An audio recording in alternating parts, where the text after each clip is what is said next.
இந்த வீடியோ உங்க கண்ணில் படுதுன்னா அது நிச்சயம் அந்த முருகன் அருளால தான். எனக்கு முருகர் தான் எல்லாமே. நீங்களும் முருக பக்தராய் இருந்தா நம்ம செந்தூர் பழனி ஆண்டவர் துணை சேனலை சப்ஸ்கிரைப் பண்ணிட்டு இந்த வீடியோக்கு ஒரு லைக் செஞ்சுட்டு ஓம் முருகான்னு கருத்து பதிவு செய்யுங்க. எனக்கு இப்ப எல்லாமே அவருதான், ஆதியும் அந்தமும் அவருதான், எல்லாமே அவருதான்னு என் வாழ்க்கை ஆயிடுச்சு. எப்போ இந்த மாற்றம்னா, ஒரு வருஷம் முன்னாடி நாங்க திருச்செந்தூர் போற வாய்ப்பு கிடைச்சது. போயிட்டு வந்தோம். அதிலிருந்து சின்ன சின்ன மாற்றங்கள் எங்க வாழ்க்கையில வர ஆரம்பிச்சது. உண்மையாலுமே அது உணரவே நம்மளுக்கு அவர் அருள் வேணும். இல்லைன்னா நிச்சயமா நம்ம உணரவே முடியாது. குடும்பத்துல சந்தோஷம் பெருகுச்சு, தேவைக்கேற்ப செல்வம் வந்துச்சு. அப்பதான் புரிஞ்சுது, நம்ம வாழ்க்கையில முருகர் வந்துட்டாரப்பா அப்படின்னு தோணுச்சு. அந்த நிமிஷத்துல இருந்து அவரை நான் எப்பவுமே கைவிடுறதில்லை, அவரும் என்ன விடுறதில்லை. எப்பவுமே அவர் மேல எனக்கு சந்தேகமே வராது. நம்பிக்கையோடு இருப்பேன். அப்பனே முருகா, நீ மட்டும்தாயா துணை எனக்கு, வேற எதுவும் இல்லை. இந்த ஏழை அடியேனுக்கு நீதான் எங்க குடும்பத்தையும் என்னையும் காப்பாத்தணும்னு தினமும் வேண்டிக்குவேன். அவர் இல்லாம நிச்சயமா எங்க வீட்டுல எதுவுமே இல்லை, நானே இல்லைங்க.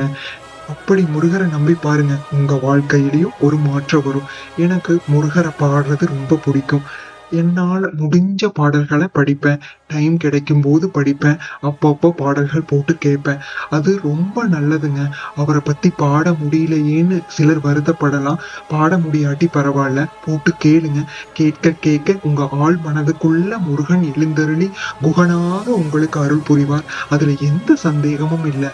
நீங்க பூஜை அறையில உட்கார்ந்து பாடணுங்கிறது இல்ல, அவருக்கு யாருனால என்ன முடியுங்கிறது தெளிவா தெரியும். நீங்க சமைக்கிறீங்களா, வண்டி ஓடுறீங்களா, குழந்தைகளை ஸ்கூலுக்கு கூட்டிட்டு போகும்போது பாடுங்க. இல்ல நடந்து போறீங்களா வேலைக்கு, அப்ப பாடுங்க. மனசுக்குள்ளேயே பாடுங்க, இல்ல வாய் விட்டு பாடுங்க.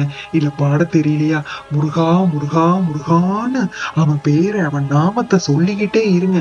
அந்த கர்ம வினைகள் கொஞ்சம் கொஞ்சமா கடிஞ்சு உங்களுக்கு நல்வாழ்க்கை ஆரம்பிக்கும். அந்த ஆரம்பத்தை புடிச்சுக்கோங்க. புடிச்சிட்டீங்கன்னா, முருகர் நம்ம வாழ்க்கைக்குள்ள வந்துட்டாருன்னு தெரிஞ்சதுன்னா என்னைக்கும் அவரை நீங்க கைவிட மாட்டீங்க. அதை விட முக்கியமா அவர் உங்களை கைவிட மாட்டாரு. முருகான்னு சொல்றக்கே பல புண்ணியம் பண்ணியிருக்கணும், அது தெரிஞ்சுக்கோங்க. முருகான்னு சொல்றக்கு அவரோட அருள் இருந்தா மட்டும்தான் சொல்ல முடியும். அதுவே பல புண்ணியம் செய்ததுக்கான அறிகுறிதான். நீங்க முருகனை கெட்டியா புடிச்சுக்கோங்க. என்ன நடந்தாலும் சரி, நீதான் ஐயனேன்னு அவர் காலில் விழுந்துருங்க. என்ன கதறி அழுங்க. முருகா, நீதான் எனக்கு எல்லாமே, என்னை கைவிட்டுறாத ஐயனே, நீதான் எனக்கு எல்லா ஆதரவும். இந்த ஏழை எடியேனுக்கு நீ நல்வழிய காட்டு, நல் மனதை கொடு அப்படின்னு அவர்கிட்ட மன்றாடி வேண்டிக்கோங்க. நிச்சயம் அந்த வண்ணமயில் வாகனன் உங்க வீட்டுக்கே வருவார், வேலுடன் வந்து ரட்சிப்பார். அதுல எந்த சந்தேகமும் இல்லை. உங்களை காத்து நிற்பார். எல்லாம் நன்மைக்கே. மறந்துடாதீங்க, முருகா முருகா முருகான்னு சொல்லுங்க.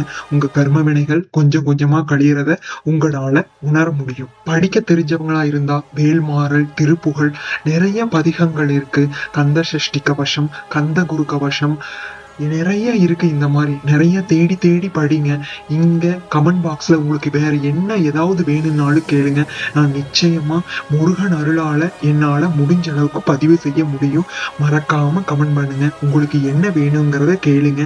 அந்த ஐயன் அருளால நானும் படிச்சு உங்களுக்கும் அதை சொல்றேன். இந்த பதிவு பண்ற கூட அவரோட அருள் இல்லாம என்னால முடியாது. அவரோட அருளால தான் நான் இந்த பதிவையே போடுறேன். என்னால ஏதோ உங்களுக்கு முடிஞ்ச உதவிகளை நான் செய்யறேன். அதாவது முருகனை பத்தி பாடுறது, பேசுறது, நினைக்கிறது.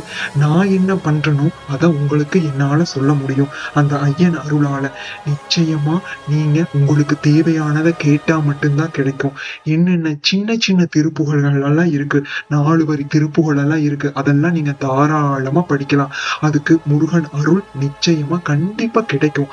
வேல்மாறல் மகா மந்திரம் படிங்க. அதுக்கு மீறின சக்தி ஒண்ணு இல்லைங்க. அது ஒரு மகா மந்திரம். அத திருத்தணியில் உதித்தருள் ஒருத்தன் மலை விருத்தன் என உலத்தில் உரை செலுத்தமையில் நடத்து குகன் வேலை அப்படின்னு சொல்லும் போதே நம்ம மனசு செலுத்துரும். அதை ஒரு முறை படிச்சு பாருங்க.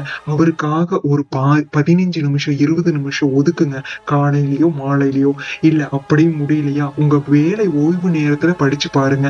நிச்சயம் முருகன் உங்களுக்கு அருள் புரிவார். உங்கள் செல்வ வளத்தையும் குழந்தை செல்வத்தையும் நிச்சயமா உங்களுக்கு அருளுவார். குழந்தை இல்லாதவங்க கந்த சஷ்டி விரதம் இருக்கலாம். நிச்சயமா உங்களுக்கு குழந்தை பாக்கியம் கிடைக்கும்.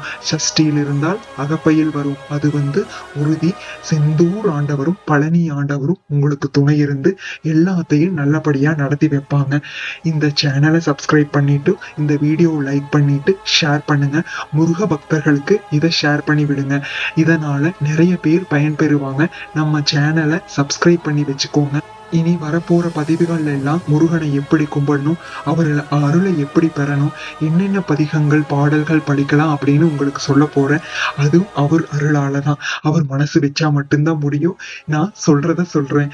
நிச்சயமா நம்ம சேனலை சப்ஸ்கிரைப் பண்ணீங்கன்னா அதனால உங்களுக்கு எந்த பாதிப்பும் ஏற்படாது. உங்களுக்கு நன்மையே நடக்கும். அதுல நான் உறுதியா இருக்கேன். இந்த வீடியோவை உங்க நண்பர்களுக்கும் ஷேர் பண்ணி விடுங்க. இனி வரப்போற வீடியோக்கள் எல்லாமே நிச்சயமா உங்க வாழ்க்கைக்கு பயனுள்ளதா இருக்கும். உங்கள் வாழ்க்கையை மேம்படுத்தவும் உதவும். அதுல எந்த சந்தேகமும் இல்லை. வெற்றிவேல் முருகனுக்கு அரோகரா. முருகா சரணம்.